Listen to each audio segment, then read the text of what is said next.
Seriously, Lillian is lucky to have such a beautiful mom. It's a pity my daughter looks like my wife. This is how my husband, Silas, always looked down on me and our daughter. He constantly praises his niece, Lillian, calling her adorable. I'm so disappointed in him. It's high time he got a wake-up call. I'm Mila, a working mom in my late 40s. Bella, my daughter, is a busy 9th grader, swamped with studies. Silas, an office worker in his late 40s, always comes home complaining about his stressful job. I can overlook his grumbling about work stress, but it doesn't stop there. He has a tendency to take out his frustrations on his own family. He constantly criticizes Bella and me directly. Complaining about my cooking is an everyday affair. He gripes at every meal, even though he always finishes his plate. After dinner, he complains about the house not being clean enough. He runs his finger along the window sash and says, "There's dust left. Clean it right now." It stresses me out. Then he tops it off by saying, "You're such a disappointing wife. You fail at everything." He even finds fault with the way I polish glasses. It's utterly exhausting. But it doesn't stop with me. Silas is terrible to Bella too. Despite her being his own daughter, he nitpicks everything. Teenagers care about their looks, but when Bella tries a new hairstyle, he says it doesn't suit her. When she picked a club to join, he dismisses it as a waste of time. Even when she gets good grades, he never praises her, just says, "That's terrible. You can do better." Whenever Silas speaks, family time turns sour. Bella and I are fed up with him. Then one day, during a long weekend, we visited my in-laws' home. In the in-laws' home, Silas's brother's family lives together. We don't visit there often. My Bill is such a kind and nice guy. Lillian is his only daughter. She is very kind and of the same age as Bella. Bella and Lillian are very close friends. But there's a problem in that family too. Lucy, the wife of my Bill, is so beautiful. I thought she was a model when I first saw her. It's hard not to wonder why she married my Bill, who has an average-looking face like Silas. But she has a strong personality. Well, a bit too strong actually. Lucy always has a way of putting me down. You know, Mila, you're really bad at makeup. Oh, sorry, is it just that you always look shabby no matter what? I often get compliments for my natural beauty, you know. That's just the tip of the iceberg. The least harmful of her comments. I lost weight again. I just can't seem to gain no matter what I eat. Mila, you've put on a lot of weight, haven't you? What on earth do you eat to get like that? When I was walking downtown, someone asked me to be a model. It's so annoying to turn these offers down. You wouldn't have that problem, Mila, lucky you. I was walking with my daughter the other day, and someone mistook us for sisters. How embarrassing. At least you clearly look like a mom, Mila. Lucy's insults flow effortlessly, like breathing. I have to admit, she is truly beautiful, with an amazing figure and a stunning appearance. Her stories are probably true. But why does she have to look down on me every time? Each time she makes those comments, my Bill says, "Hey, that's rude," in anger, but it's like talking to a brick wall. Lucy just laughs it off, saying, "But it's true." I could maybe laugh it off or let it go. But then there's something even worse. It's the worst, when Silas comes in. "Yeah, Mila really lacks charm," he'd say. He looks down on me. Lillian is beautiful too, inheriting all of Lucy's good genes. She's the same age as Bella, but Lillian looks more like a college student with her maturity. She's stylish and beautiful, and Bella adores her. She may resemble Lucy in looks, but thankfully, her personality is more like her father's. Lillian, kind and compassionate, doesn't look down on me or Bella. Bella always says with sparkling eyes, "A beauty with a good personality, isn't she the best?" Lillian must be an idol to Bella. Thanks to her, Bella has become quite fashionable herself. While she doesn't wear makeup, she's become more stylish within the limits of the school dress code. She spends maybe 30 minutes in front of the mirror every morning before school. It's helped her avoid oversleeping, at least. I don't mind visiting my in-laws because my in-laws and Bill are nice people. But Lucy and Silas's attitudes are the problem. Neither my Bill or I can get through to them. I wonder if there's a good way to make these two change their tactless ways. Before I could come up with a solution, we visited my in-laws' home again. "Oh Mila, have you aged again? You have more wrinkles than me. If we walk together, people might think I'm younger." Only 3 minutes after entering the in-laws' home, Lucy looked down on me again. "It looks like it's going to be another dreary visit. Mila, do you take care of your skin? You shouldn't skimp on moisturizer. When I go to the cosmetics counter, the clerks always compliment my skin." I already felt tired of listening to her again. I focused my attention on Bella as I became increasingly fed up. Bella and Lillian were having a study session together, spreading out their textbooks. They had to meet now, as they'll soon be too busy with exam preparations to visit. We likely won't come here for a while, so the next time they'll meet will be after exams. That's why Bella came with me today. As I glanced at their notebooks, I saw an array of numbers that made no sense. I used to be able to help with their studies up to elementary school, but high school math is beyond me. Did I really study this stuff? I wondered. It looked like Bella was teaching Lillian. Bella is good at math, and Lillian's eyes sparkled as she looked at Bella. "Well, Bella, you explain things so well. I've never really understood math until now. You're even better than my teacher." Bella, praised by her beloved cousin, couldn't hide her pleasure. She blushed and modestly said, "No way, I'm not that good." But not everyone was pleased. Lucy, who always has to be first, with her daughter second and everyone else below, couldn't resist butting in. "Let me see. I see. Plain girls are always good at plain studies." And there was someone nodding in agreement. It was Silas. "That's right. Bella may be unfortunate in looks, but at least she's good at studies. You're just hopeless, aren't you?" "Exactly. Are you sure Bella is even related by blood to Lillian?" "Well, Lillian's cuteness is all thanks to me. With your mom, it's impossible to expect anything cute." "Hey, cut it out." That's when my Bill stepped in. He turned red-faced and angry, but Silas and Lucy were unfazed. Even more shockingly, Silas pulled out his wallet. To my surprise, Silas handed a $50 bill to Lillian. "Lillian, you're really beautiful. A sure winner in life. Here's some cash from your uncle. You're modest and have a great personality too. Bella should try to be more stylish, not just study all the time. But I guess you're hopeless, considering who your mom is." The cruel words from both her aunt and father quickly filled Bella's eyes with tears. But Silas paid no mind and kept repeating how adorable Lillian was. "Lillian is so lucky to have such a beautiful mom. Bella has the worst luck with her mom. Lillian is super happy to resemble her mom. Our family's just unfortunate." Bella's eyes pleaded for them to stop.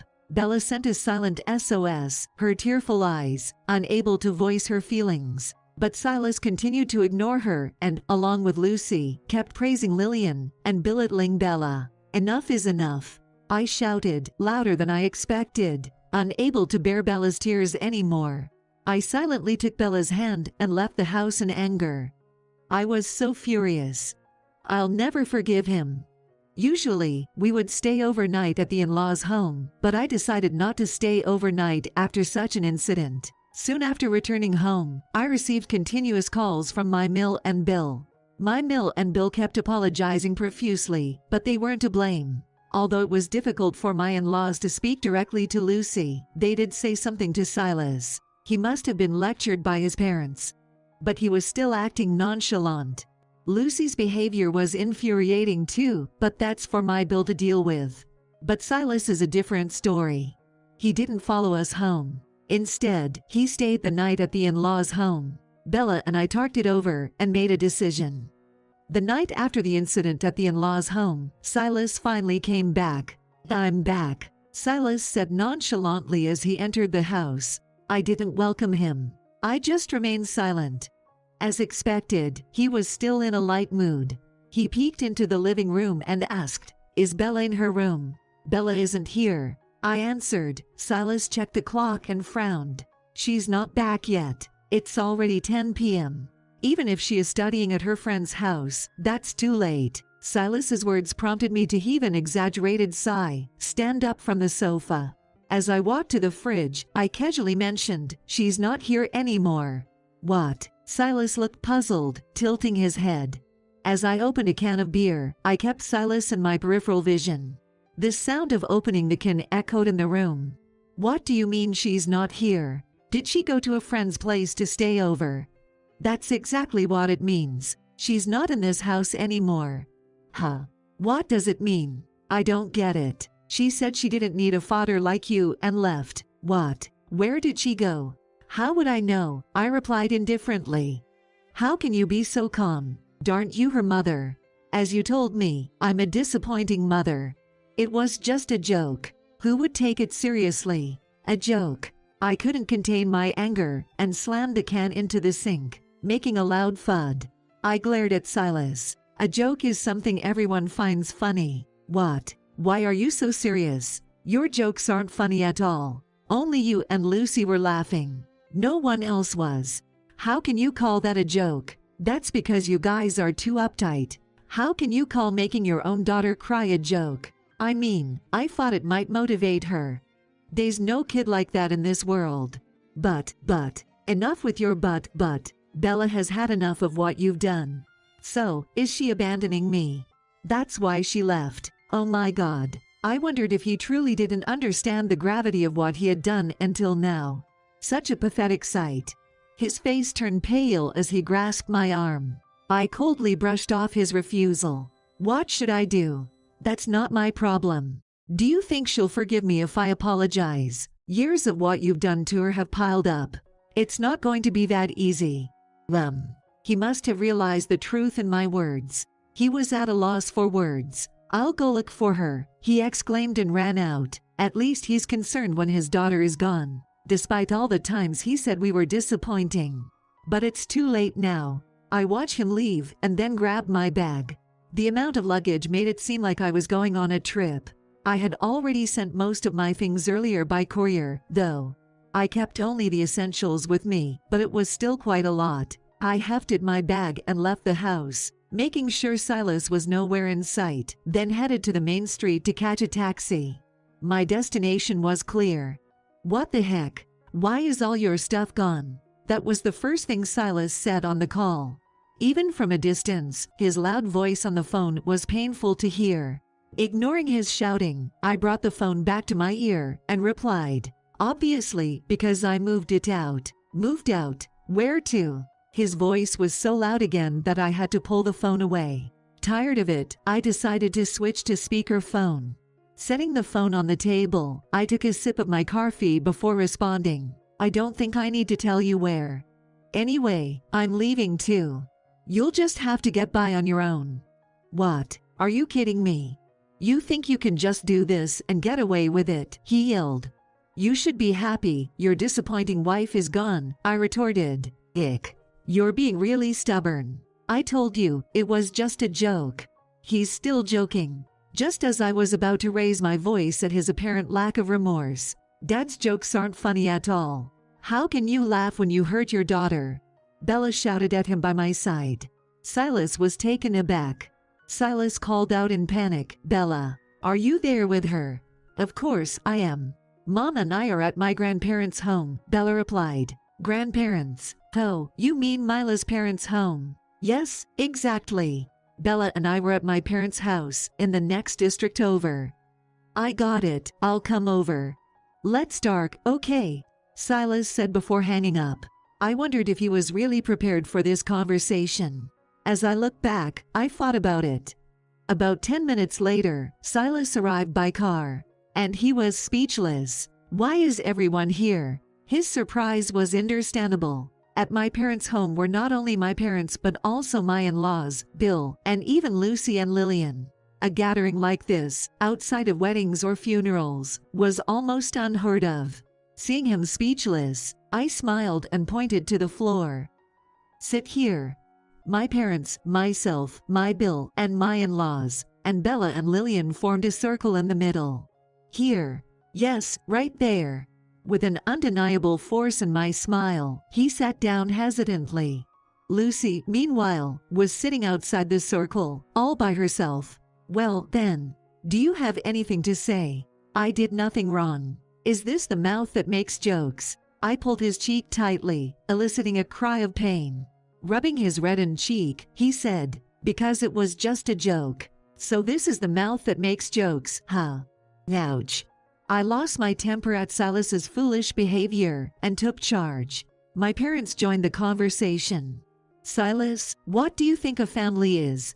Aren't you supposed to be the head of the household, protecting your family? I am protecting them. Silas stammered. By thoroughly mocking your daughter and wife, is that your way of protecting? Ah, well. Do you even cherish Bella? Of course. I love her so much.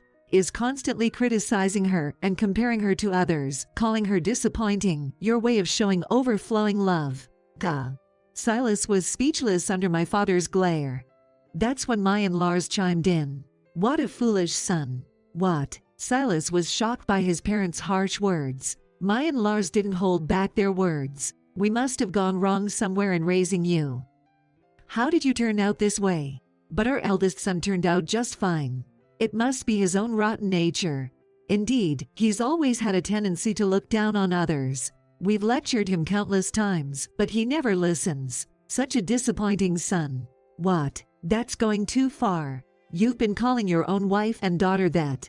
Yikes. Not even realizing how hurtful it is to be spoken to like that. You really are disappointing. I'm sorry. You shouldn't be apologizing to us. Bella, my love, I was wrong. I'm sorry. Silas finally apologized, bowing deeply to me and Bella. But I had no intention of forgiving him. I could let go, but I'll never forgive what he said to Bella. I glanced at Bella, who wore a stoic, expressionless face. Silas's apology clearly didn't resonate with her, and I couldn't help but wryly smile. It seems Silas realized this too. Bella, I was wrong, too. He said. I was wrong, too. What do you mean? Bella's voice was low as she finally spoke. Silas's face turned pale. You think I'm also wrong for being a disappointing daughter? No, I didn't mean that. You prefer Lillian and Aunt Lucy over Mom and me, right? That's not what I mean. We're just the disappointing wife and daughter, right? Well, I'm disappointed to have someone like you as a father. Gah. A disappointing father like you is just a nuisance. If you like Aunt Lucy and Lillian so much, why don't you go live with them? What? No, that's not what I want, Silas stammered. Lillian then spoke up. I don't want to live with such a disappointing uncle either. What? Silas was taken aback by Lillian's unexpected remark. But Lillian doesn't stop there. Criticizing your own wife and daughter while favoring your niece, saying your own family is disappointing, that's just unbelievable. Really, you're such a disappointing uncle. Oh, I'm sorry. I don't need such a pathetic apology. I hate both you and my mom. I don't even want to see your faces. Lucy was taken aback by her daughter's words. Lillian, you hate me too. Mom, you always made excuses, saying but even when Dad lectured you. You never really thought you were wrong, did you? Gah. You and Uncle Silas are the worst for speaking ill of others. Do you think you're good enough to criticize others? It's not just being narrow-minded. In my opinion, both of you are the worst, most disappointing people. Lucy was utterly deflated by these words, and so was Silas when Bella told him, I hate you too, Dad. He slumped his shoulders in defeat. Well, that's how it is, I said, concluding the discussion. Bella and I will stay at my parents' home for now. She can go to school by bus, so there's no problem. You mean you won't come back until her graduation? It's not just until her graduation. Are you talking about divorce? That depends on what you do next. Indeed, Silas never anticipated being abandoned by his family. He was left pale-faced and crestfallen. Afterward, my Bill reportedly had a stern talk with Lucy. Due to her behavior, the decision was made for her to separate from the family. He kicked Lucy out. Lucy's parents are already deceased, leaving her with no place to return to. She now has to live on her own. She's apparently quite shocked, but I doubt she'll change. A divorce seems likely. Lillian, on the other hand, seems quite happy that her mother has left. She smiled at Bella, saying, let's stay close friends, and they hugged each other. As for Silas, he initially bombarded me with apologies via calls and messages, but he backed off after I expressed how annoying it was. After years of ignoring everything I said, his sudden compliance now won't earn him forgiveness. He's been paying child support and living expenses properly, so he'll just have to continue showing his sincerity. However, whether he'll be welcome at Bella's future wedding is doubtful. Bella, freed from her father's constant negativity, is now thriving and enjoying her days. Her smile has become more frequent, which makes me happy. I've started working and am enjoying my days. Soon, I might not even need the money Silas sends. This suggests that, well, I can't help